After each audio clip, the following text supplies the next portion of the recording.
Wasumu tasihu, dan puasalah kamu semua, kamu akan sehat. Ini nyata, orang yang banyak puasa itu badannya disehat. Wasafiru tastaghnu, dan safarlah kamu semua, kamu akan jadi kaya. Kamu lihat yang menguasai ekonomi di mana-mana itu kan mesti orang-orang pendatang.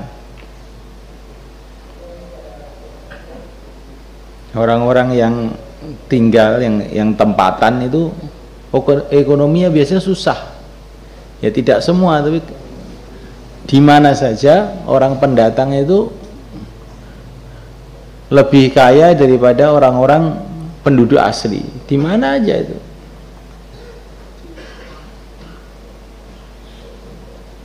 Baik orang Islam maupun orang kafir. Nah, di sini Cina itu kan lebih kaya dari orang Jawa. Secara umum loh ini. Orang-orang Pakistan, India hijrah di Inggris. Maka kebanyakan ekonomi di Inggris itu yang menguasai ya mereka. Orang tempatan tuh kalah.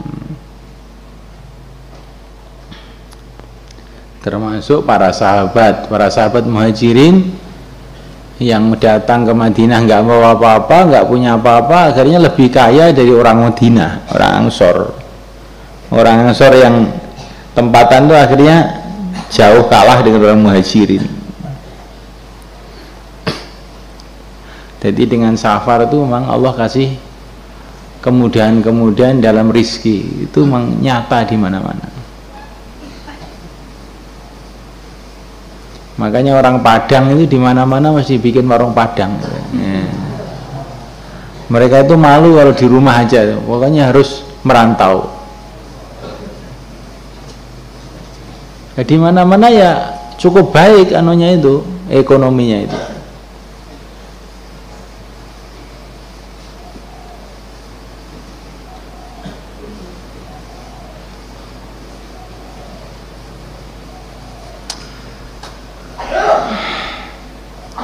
Wa kharaja Ibnu Majah bi sanadi Nabi Hurairah radhiyallahu ta'ala qala Rasulullah sallallahu alaihi wasallam li kulli syai'in zakah.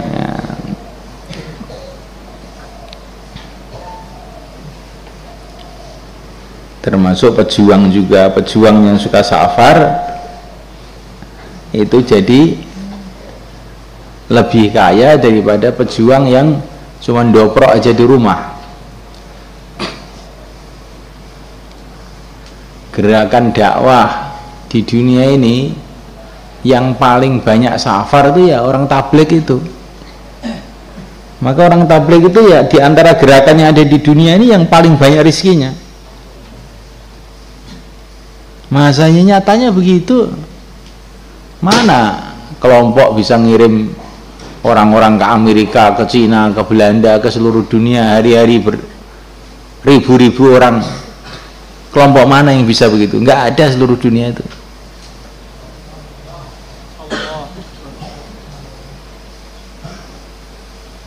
Jadi safar itu mendatangkan kemudahan rizki. Kamu tuh di Temboro ini, santri ini kan safar tuh ini. Nah, kamu tuh nggak pernah kerja, makan aja tiap hari. Ya. Mana orang lebih enak melebihi kamu coba? Orang itu biasanya cari makan dengan di sawah, di ladang, di toko. Kamu loh, duduk aja sudah makan. Tidur dibangunkan, sahur. Nah, nggak usah masak. Lah ini kan kiriman dari orang tua. Lah orang tua itu yang menggerakkan siapa? Orang yang imannya jangan iman yang rusak. Kalau orang tua kamu nggak digerakkan oleh Allah, nggak akan kirim uang juga sama kamu itu.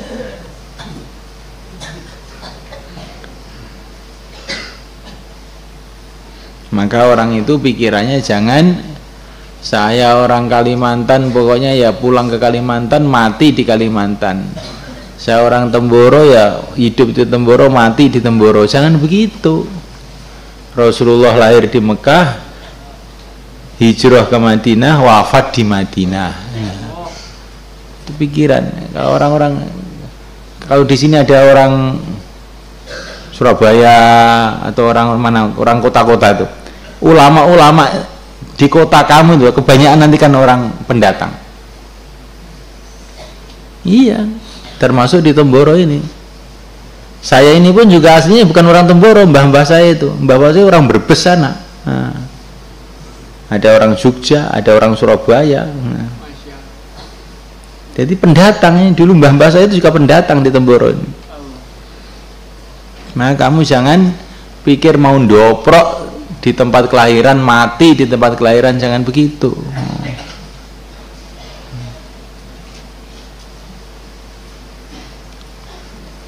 Likulli syai'in zakat, bagi segala sesuatu zakatun zakat, wa zakatul jasadi, dan zakatnya jasad. As-shaumu adalah puasa, wa siyamu puasa, nisfu sabri adalah separuhnya kesabaran.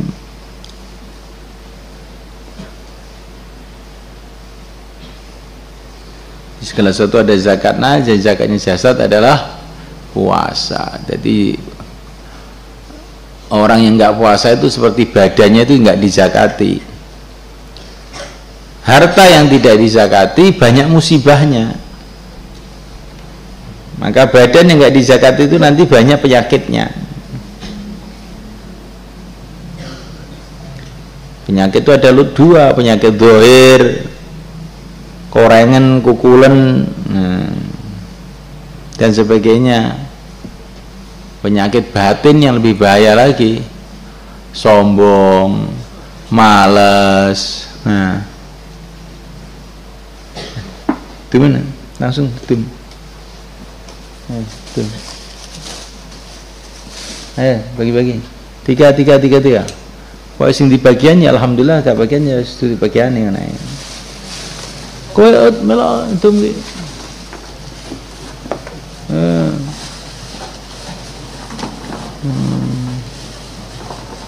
Sing apik, khidmat sing apik anjal. Yang ngimami tok ora khidmat ya. Ngamalane Kanjeng Nabi kok khidmat iki. Ayo.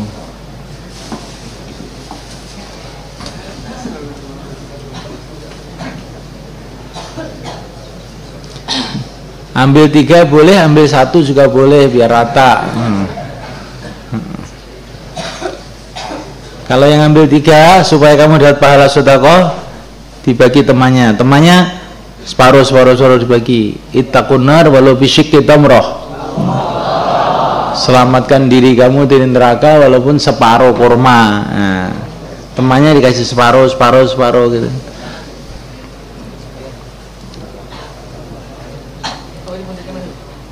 Ijik kan? Juga aneh.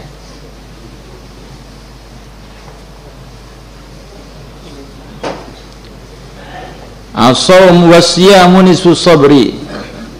Puasa itu separuhnya sabar. Karena sabar itu unsurnya ada 2. Kamu ke belakang sana loh, jangan di depannya, belakang sana. Unsurnya sabar itu 2. Sabar dalam mengerjakan perintah, sabar dalam diri dari larangan. Dan puasa ini adalah sabar menahan diri dari larangan. Maka dikatakan puasa itu separuhnya sabar. Wa anuna Nabiyillahi sallallahu alaihi wasallam qala as-siyamu junnah. Puasa adalah perisai wa hisunun hasinun, dan benteng yang kokoh minan nari, dari api neraka.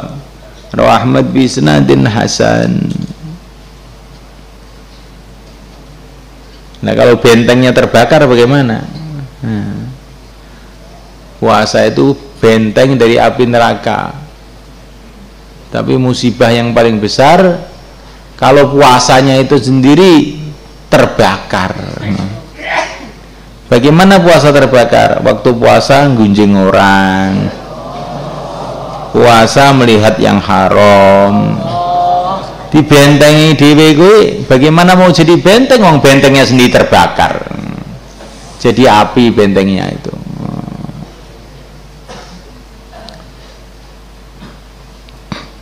Wa an Utsman bin Affan wa an Utsman bin Abil As radhiyallahu ta'ala qala sami'tu Rasulullah sallallahu alaihi wasallam yaqul asyamu junnah minan nar. Puasa junnatun adalah perisai minan nari dari api neraka. Ka junnati ahadikum seperti bentengnya, seperti perisainya salah satu di antara kamu minal qitali dari perang. Wasiyamun hasanun, dan adalah puasa yang bagus salah satu ayam, puasa 3 hari, min kulli syahrin, setiap bulan. Rawahu Ibnu Huzaimah. Adalah puasa yang baik, puasa 3 hari tiap bulan. Tiap bulan, awal bulan, tengah bulan, akhir bulan sama aja. Tapi yang lebih utama Ayyamul Bid, tengah bulan 14, 15, 16. Siapa yang tiap bulan puasa 3 hari, maka dihitung seolah-olah puasa sebulan penuh. Ini puasa sunnah loh maksudnya. Maksudnya puasa sunnah.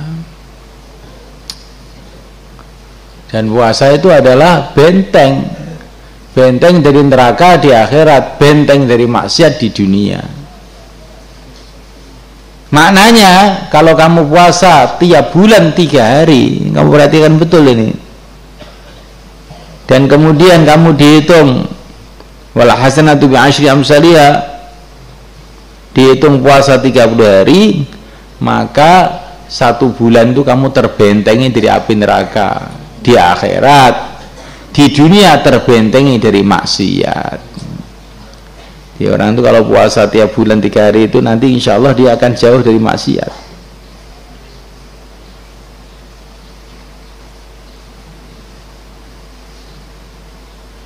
Tapi 3 hari sebulan itu yang paling berat itu mana? Yang paling berat itu kalau nggak ada temennya, yaitu puasa Syawal. Nah temannya pada makan semua, puasa jadi berat sekali. Makanya kalau di Yaman itu hari raya itu ya biasa, udah nggak rame-rame. Hari kedua langsung semua puasa. Nanti kalau sudah hari ke-7 berbuka baru rame-rame selamatan. Nah, ya orang Yaman tuh gitu. Supaya jadi ringan itu posone bareng-bareng sisan.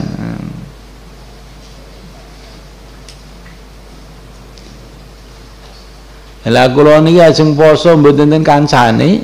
Nah, makane bareng-bareng kancane akeh tenan bareng-bareng. Nah. Makane bareng-bareng ben ana kancane. Lah nek kowe gak poso, kabeh gak poso gak ning kancane to. Nah. Paham? Supaya ada temannya, kita ini bareng-bareng. Kalau semua mengeluh tidak ada temannya dan terus tidak puasa, akhirnya nggak ada orang puasa, nggak ada temannya akhirnya. Saya itu mau memakmurkan masjid, tapi nggak ada temannya. Yang lain juga bilang begitu, saya nggak ada temannya. Nah ya bareng-bareng biar ada temannya. Mudah saja kan penyelesaiannya. Ayo bareng-bareng ben ana koncone yo.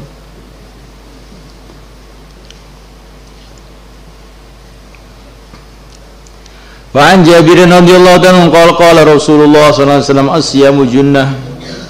Puasa adalah perisai yastajim yang berperisai dia dengannya al-abdu hamba minan nari dari api neraka. Rawahu Ahmad bi sanadin hasan. Wa an Ka'b bin Ujrah radhiyallahu ta'ala qala Rasulullah sallallahu alaihi wasallam ya Ka'b ibn Ujrah. Hai Ka'b bin Ujrah, an-nasu ghadiyan. Manusia itu 2 golongan yang berangkat pagi-pagi. Maksudnya manusia itu ada 2 golongan. Manusia itu ada dua golongan yang berangkat pagi-pagi, dua golongan yang usaha. Faghadin fi fikaki nafsihi, maka ada orang yang berangkat pagi-pagi di dalam memerdekakan, melepaskan dirinya sendiri,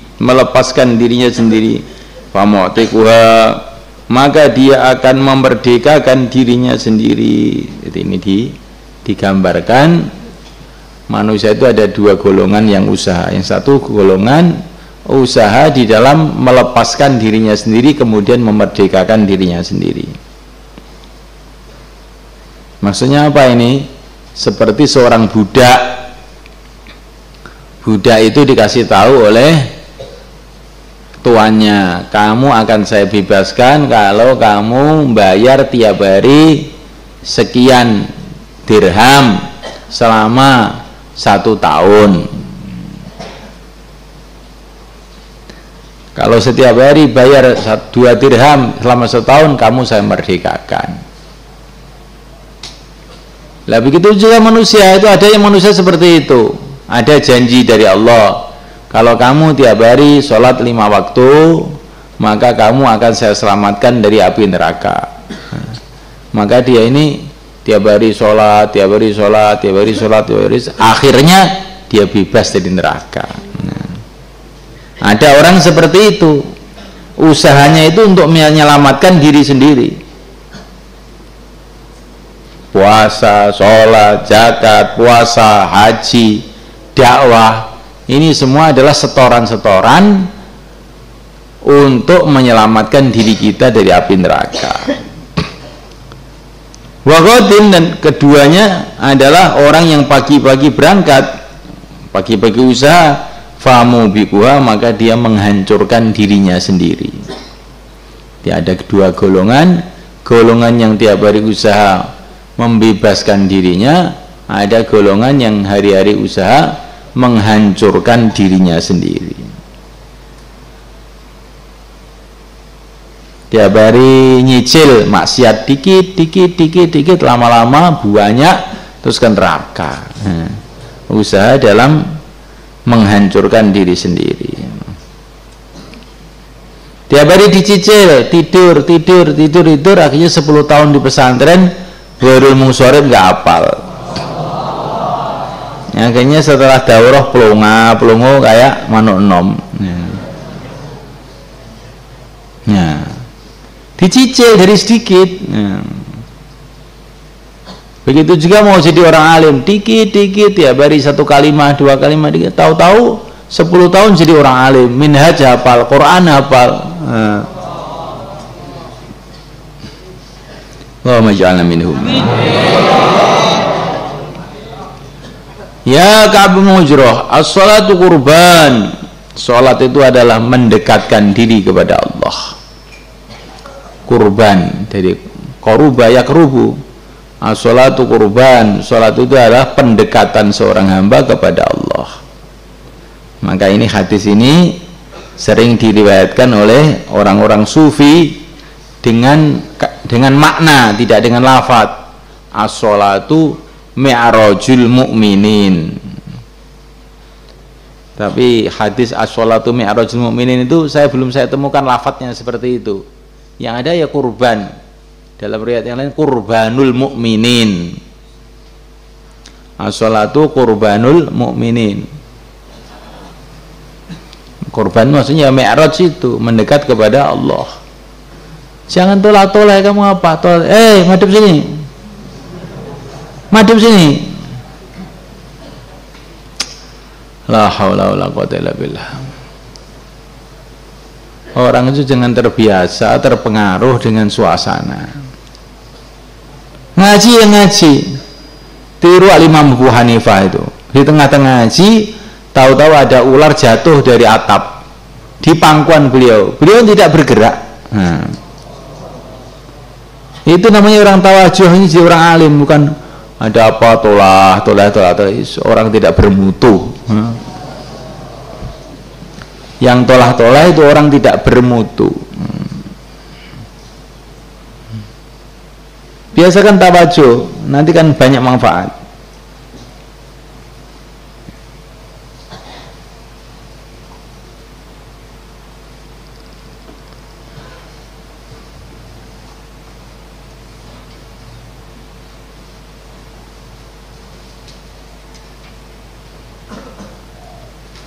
Ada seorang ulama dengan penuh khusyuk sekali tawajuh, maka ditanya, Kiai, kamu kok bisa zikir begitu khusyuk sekali, gurunya siapa? Gurunya tikus, katanya. Loh, kok gurunya tikus? Ya, saya tanya bener, ini bener jawaban ini. Bagaimana ceritanya? Itu ada kucing, dia mengintai tikus. Tikusnya nggak mau keluar dari liangnya itu. Dia tunggu aja. Saya lihat mulai habis isya, itu tikus tuh nggak keluar-keluar. Tapi namanya kucing itu nunggu aja dengan penuh konsentrasi. Tengah malam saya lihat masih juga nunggu aja di dekat liang tikus itu. Setelah saya mau wudhu subuh, ternyata kucing itu sudah makan tikus. Berhasil dia menunggu semalam suntuk untuk keluarnya tikus itu. Maka saya berpikir, kalau kucing itu begitu sabarnya, tawajuh betul untuk mencari tikus, saya itu mencari ridho Allah, masa nggak bisa tawajuh? Kalah dengan kucing dong. Kalah dengan kucing. Kalau kamu dikatakan kalah dengan kucing, mau? Kalah dengan kucing. Siapa yang tolah-toleh kalah dengan kucing. Siapa yang kalah dengan kucing? Tikus. Bukan kamu, ya. Kamu menang dengan kucing. Wasaumu junnah, puasa adalah perisai. Wassadaqatu tudfiul khatiyah. Sedekah itu memadamkan dosa. Jadi dosa itu dia gambarkan sebagai api, dan sedekah memadamkan dosa. Kama yadhabul jalidu ala sofa, sebagaimana hilang al jalidu salju ala sofa atas batu. Rawi Ibnu Hibban.